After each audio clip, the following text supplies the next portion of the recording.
सतेज पाटील जी मध्ये पुण्याच्या केसमध्ये आता बराच पोस्टमॉर्टम झालेला मी त्या डिटेलमध्ये जाणार नाही, परंतु आता सन्माननीय उपमुख्यमंत्री महोदयांनी सांगितलं की आर्टिफिशियल इंटेलिजन्सद्वारे कॅमेरे लावले जातील. नवीन एक दुकान सुरू होईल साहेब सभापती महोदय. एक्साईजचं आता ऑलरेडी आपण पुण्यातलं रेट कार्डची चर्चा ही सर्व प्रसार माध्यमांवर झाली. आता आर्टिफिशियल इंटेलिजन्सच्या माध्यमात मागच्या याच सभागृहामध्ये सन्माननीय उपमुख्यमंत्री महोदयांनी सांगितलं होते खासगी आस्थापनावर असणाऱ्या सीसीटीव्हीचा फुटेज कुणी घ्यायचा याची नियमावली आपल्याला करावी लागेल. आज एखाद्या रेस्टॉरंट मधलं फुटेज सगळीकडे व्हायरल होतं, कोणी जातं ते काढून घेतं आणि व्हायरल करतं. आता आर्टिफिशियल इंटेलिजन्सद्वारे हे सीसीटीव्ही फुटेज कसं मॉनिटर होणार आहे या सगळ्या आस्थापना आज आपण पुण्यापुरता विचार करतोय, पुढे उद्या मुंबईत ही मागणी होईल, उद्या अनेक शहरांमध्ये मागणी होईल. याचं मॉनिटरिंग होणं शक्य होईल का ही माझ्या मनामध्ये साशंकता आहे.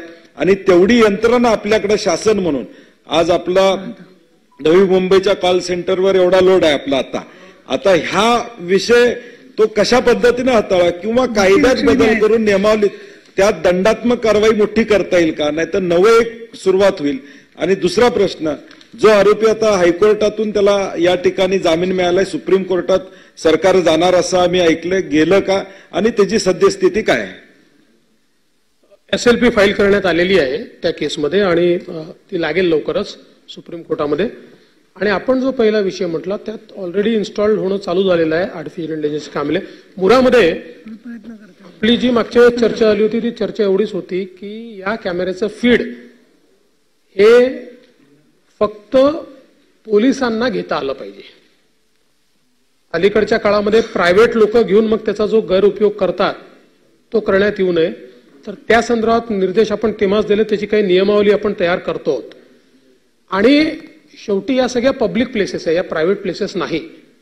रेस्टॉरंट हे पब्लिक प्लेस आहे, त्यामुळे कुठल्याही पब्लिक प्लेसमध्ये अशा प्रकारचा कॅमेरा लावण्याचे अधिकार किंवा ते निर्देशित करण्याचे अधिकार हे आपल्याला आजही आहेत.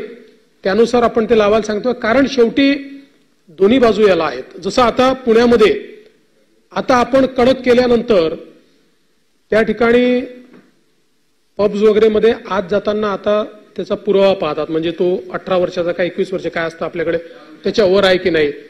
त्या ठिकाणी या कॅमेऱ्यातनं हे देखील मॉनिटर होणार आहे की त्यांनी अंडर एजला काही सर्व्ह केला आहे का, हे देखील मॉनिटर करता येईल. अर्थात हे काही रोज आपण पाहावं लागत नाही, पण एक त्याचा डिटेरंट असतो. आणि दुसरं जेव्हा माहिती असतं की अशा प्रकारचं फीड आहे जे कधीही पोलीस आपल्याकडनं घेऊ शकतात, डिटेरंट म्हणून त्याचा फायदा होतो. कारण उद्या कोणी तक्रार केली की नाही इथे अंडर एजला दारू दिली जाते तर आपण कशाच्या आधारावर कारवाई करायची. त्यामुळे आपल्याला काहीतरी पुरावा पाहिजे आणि त्याचे नियम आहेत की त्यांनी फीड 3 महिने ठेवायची, 3 महिन्यामध्ये कधी पोलिसांनी मागितली तर ती फीड त्यांनी द्यायची. असे जे काही नियम आहे त्या नियमाच्या अंतर्गतच त्याला काही जन्मभर ती फीड ठेवायची नाहीये.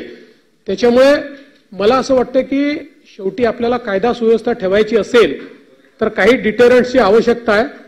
आपण जे सांगितलं निश्चितपणे याच्यामध्ये जर कुठे कोणाला ब्लॅकमेल करणं किंवा असं काही करणं अशा प्रकारचं कोणाची फीड कोणी नेणं याही संदर्भात जे काही नियम आहेत त्यात अतिशय कडकपणे सांगण्यात येईल की थर्ड पार्टी फीड दिलं तर तो प्रायव्हसीचा भंग समजण्यात येईल.